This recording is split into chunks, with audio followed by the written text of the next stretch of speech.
Harry Potter and the Goblet of Fire, written by J.K. Rowling, narrated by May from SheReadsBooks. Chapter 3, The Invitation.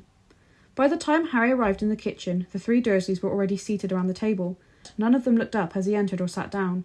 Uncle Vernon's large red face was hidden behind the morning's Daily Mail, and Aunt Petunia was cutting a grapefruit into quarters, her lips pursed over her horse-like teeth. Dudley looked furious and sulky, and somehow seemed to be taking up even more space than usual. This was saying something, as he always took up an entire side of the square table by himself. When Aunt Petunia put a quarter of unsweetened grapefruit onto Dudley's plate with a tremulous, "There you are, Diddy darling," Dudley glowered at her. His life had taken an unpleasant turn since he had come home from the summer with his end-of-year report.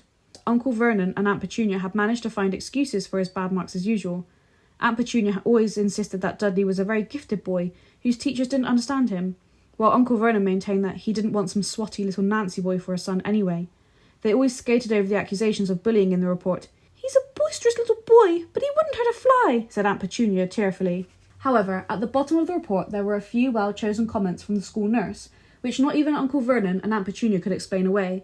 No matter how much Aunt Petunia wailed that Dudley was big-boned, and that his poundage was really puppy fat, and that he was a growing boy who needed plenty of food, the fact remained that the school outfitters didn't stock knickerbockers big enough for him anymore. The school nurse had seen what Aunt Petunia's eyes, so sharp when it came to spotting fingerprints on her gleaming walls, and in observing the comings and goings of the neighbours, simply refused to see that far from needing extra nourishment, Dudley had reached roughly the size and weight of a young killer whale. So, after many tantrums, after arguments that shook Harry's bedroom floor, and many tears from Aunt Petunia, the new regime had begun. The diet sheet that had been sent by the smelting school nurse had been taped to the fridge, which had been emptied of all Dudley's favourite things, fizzy drinks and cakes, chocolate bars and burgers, and filled instead with fruit and vegetables, and the sorts of things that Uncle Vernon called rabbit food. To make Dudley feel better about it all, Aunt Petunia had insisted that the whole family follow the diet too. She now passed a grapefruit quarter to Harry. He noticed that it was a lot smaller than Dudley's. Aunt Petunia seemed to feel that the best way to keep up Dudley's morale was to make sure that he did, at least, get more to eat than Harry. But Aunt Petunia didn't know what was hidden under the loose floorboard upstairs. She had no idea that Harry was not following the diet at all. The moment he had got wind of the fact that he was expected to survive the summer on carrot sticks, Harry had sent Hedwig to his friends with pleas for help, and they had risen to the occasion magnificently. Hedwig had returned from Hermione's house with a large box stuffed full of sugar-free snacks. Hermione's parents were dentists. Hagrid, the Hogwarts gamekeeper, had obliged with a sack full of his own homemade rock cakes. Harry hadn't touched these, he had had too much experience of Hagrid's cooking. Mrs. Weasley, however, had sent the family owl Errol with an enormous fruitcake and assorted pasties. Poor Errol, who was elderly and feeble, had needed a full 5 days to recover from the journey. And then on Harry's birthday, which the Dursleys had completely ignored, he had received 4 superb birthday cakes, one each from Ron, Hermione, Hagrid and Sirius. Harry still had 2 of them left, and so, looking forward to a real breakfast when he got back upstairs, he started eating his grapefruit without complaint. Uncle Vernon laid aside his paper with a deep sniff of disapproval, and looked down at his own grapefruit quarter. "Is this it?" he said grumpily to Aunt Petunia. Aunt Petunia gave him a severe look and then nodded pointedly at Dudley, who had already finished his own grapefruit quarter and was eyeing Harry's with a very sour look in his piggy little eyes. Uncle Vernon gave a great sigh which ruffled his large bushy moustache and picked up his spoon. The doorbell rang. Uncle Vernon heaved himself out of his chair and set off down the hall. Quick as a flash, while his mother was occupied with the kettle, Dudley stole the rest of Uncle Vernon's grapefruit. Harry heard talking at the door and someone laughing, and Uncle Vernon answering curtly. Then the front door closed and the sound of ripping paper came down the hall. Aunt Petunia set the teapot down on the table and looked curiously around to see where Uncle Vernon had got to. She didn't have to wait long to find out. After about a minute he was back. He looked livid. "You!" he barked at Harry. "In the living room, now!" Bewildered, wondering what on earth he was supposed to have done this time, Harry got up and followed Uncle Vernon out of the kitchen and into the next room. Uncle Vernon closed the door sharply behind both of them.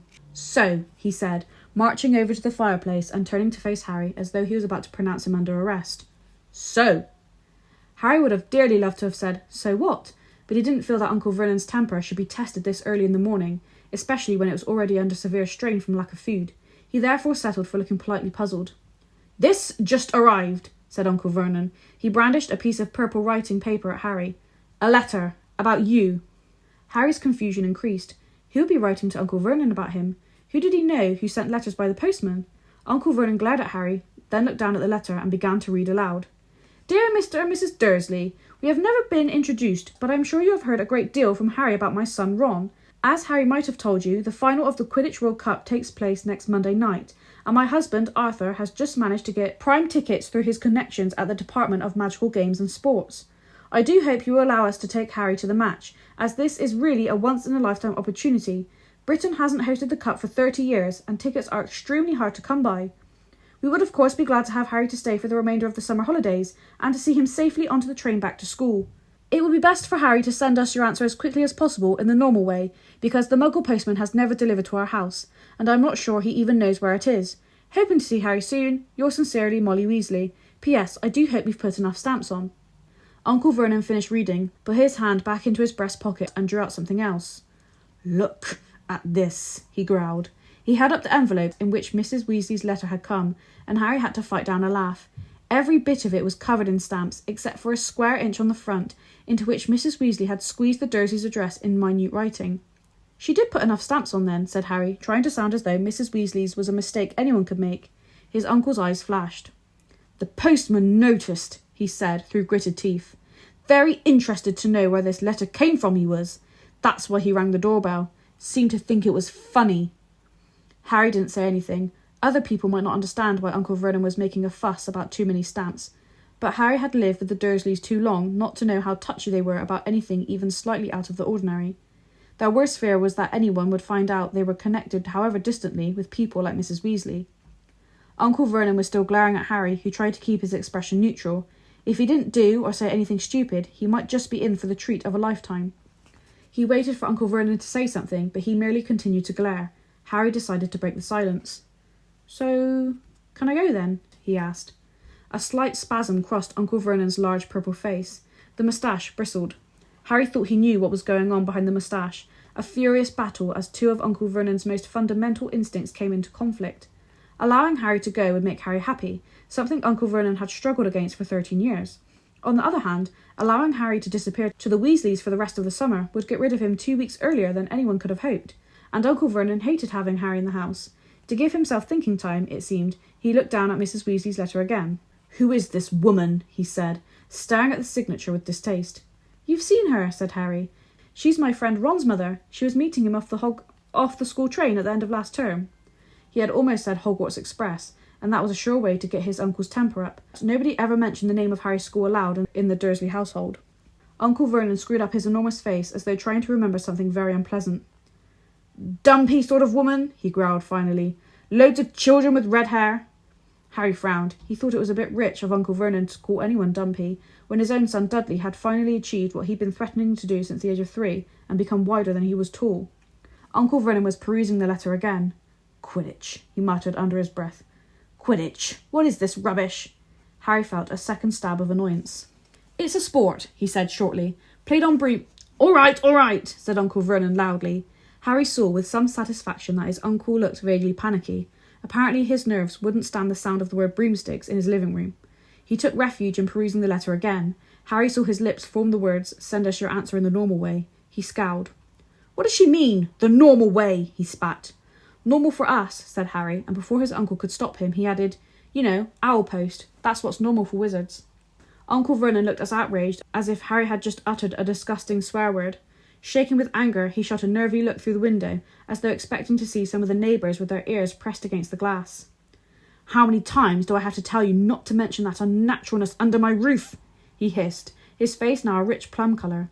You stand there, in the clothes Petunia and I have put on your ungrateful back. Only after Dudley had finished with them, said Harry coldly, and indeed he was dressed in a sweatshirt so large for him that he had to roll back the sleeves 5 times so as to be able to use his hands, and which fell past the knees of his extremely baggy jeans. I will not be spoken to like that, said Uncle Vernon, trembling with rage. But Harry wasn't going to stand for this. Gone were the days when he had been forced to take every single one of the Dursley stupid rules. He wasn't following Dudley's diet, and he wasn't going to let Uncle Vernon stop him going to the Quidditch World Cup, not if he could help it. Harry took a deep, steadying breath and then said, OK, I can't see the World Cup. Can I go now then? Only I've got a letter to Sirius I want to finish. You know, my godfather. He had done it. He had said the magic words. Now he watched the purple recede blotchily from Uncle Vernon's face, making it look like a badly mixed blackcurrant ice cream. You're writing to him, are you? Said Uncle Vernon, in a would-be calm voice, but Harry had seen the pupils of his tiny eyes contract with sudden fear. Well, yeah, said Harry casually. It's been a while since he heard from me, and, if he doesn't, he might start thinking something's wrong. He stopped there to enjoy the effect of these words. He could almost see the cogs working under Uncle Vernon's thick, dark, neatly parted hair. If he tried to stop Harry writing to Sirius, Sirius would think Harry was being mistreated. If he told Harry he couldn't go to the Quidditch World Cup, Harry would write and tell Sirius, who would know he was being mistreated. There was only one thing for Uncle Vernon to do. Harry could see the conclusion forming in his mind, as though the great moustached face was transparent. Harry tried not to smile, to keep his own face as blank as possible, and then... Well, all right then, you can go to this World Cup thing. You write and you tell these Weasleys they're to pick you up, mind. I haven't got time to go dropping you off all over the country, and you can spend the rest of the summer there, and you can tell your godfather, tell him you're going. Okay then, said Harry brightly. He turned and walked towards the living room door, fighting the urge to jump into the air and whoop. He was going. He was going to the Weasleys. He was going to watch the Quidditch World Cup. Outside in the hall, he nearly ran into Dudley, who had been lurking behind the door, clearly hoping to overhear Harry being told off. He looked shocked to see the broad grin on Harry's face.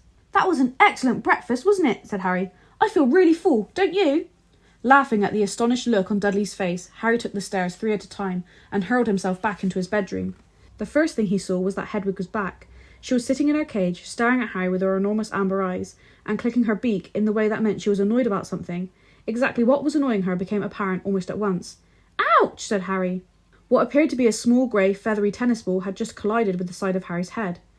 Harry massaged his head furiously, looking up to see what had hit him, and saw a minute owl, small enough to fit into the palm of his hand, whizzing excitedly around the room like a loose firework. Harry then realised that the owl had dropped a letter at his feet. Harry bent down, recognised Ron's handwriting, then tore open the envelope.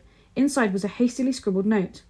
Harry, Dad got the tickets! Ireland versus Bulgaria, Monday night. Mum's writing to the Muggles to ask you to stay. They might already have the letter. I don't know how fast Muggle post is. Thought I'd send this with Pig anyway. Harry stared at the word pig, then looked up at the tiny owl now zooming around the lampshade on the ceiling. He had never seen anything that looked less like a pig. Maybe he couldn't read Ron's writing. He went back to the letter. We're coming for you, whether the Muggles like it or not. You can't miss the World Cup. Only Mum and Dad reckon it's better if we pretend to ask their permission first. If they say yes, send Pig back with your answer pronto, and we'll come and get you at 5 o'clock on Sunday. If they say no, send Pig back pronto, and we'll come and get you at 5 o'clock on Sunday anyway. Hermione's arriving this afternoon. Percy started work. The Department of International Magical Cooperation. Don't mention anything about abroad while you're here, unless you want the pants board off you. See you soon, Ron. Calm down, Harry said, as the small owl flew low over his head, twittering madly with what Harry could only assume was pride at having delivered the letter to the right person. Come here. I need you to take my answer back. The owl fluttered down on top of Hedwig's cage. Hedwig looked coldly up at it, as though daring it to try and come any closer. Harry seized his eagle feather quill once more, grabbed a fresh piece of parchment and wrote, Ron, it's all okay. The Muggles say I can come. See you 5 o'clock tomorrow. Can't wait. Harry. He folded this note up very small, and with immense difficulty tied it to the tiny owl's leg as it hopped on the spot with excitement. The moment the note was secure, the owl was off again. It zoomed out of the window and out of sight. Harry turned to Hedwig. Feeling up to a long journey? He asked her. Hedwig hooted in a dignified sort of way. Can you take this to Sirius for me? He said, picking up his letter. Hang on, I just want to finish it. He unfolded the parchment again and hastily added a postscript. If you want to contact me, I'll be at my friend Ron Weasley's for the rest of the summer. His dad's got us tickets for the Quidditch World Cup. The letter finished, he tied it to Hedwig's leg. She kept unusually still, as though determined to show him how a real post owl should behave. I'll be at Ron's when you get back, all right? Harry told her. She nipped his finger affectionately, then with a soft swooshing noise, spread her enormous wings and soared out of the open window. Harry watched her out of sight, then crawled under his bed, wrenched up the loose floorboard and pulled out a large chunk of birthday cake. He sat there on the floor eating it, savouring the happiness that was flooding through him. He had cake, and Dudley had nothing but grapefruit. It was a bright summer's day. He would be leaving Privet Drive tomorrow. His scar felt perfectly normal again, and he was going to watch the Quidditch World Cup. It was hard, just now, to feel worried about anything, even Lord Voldemort. End of chapter 3.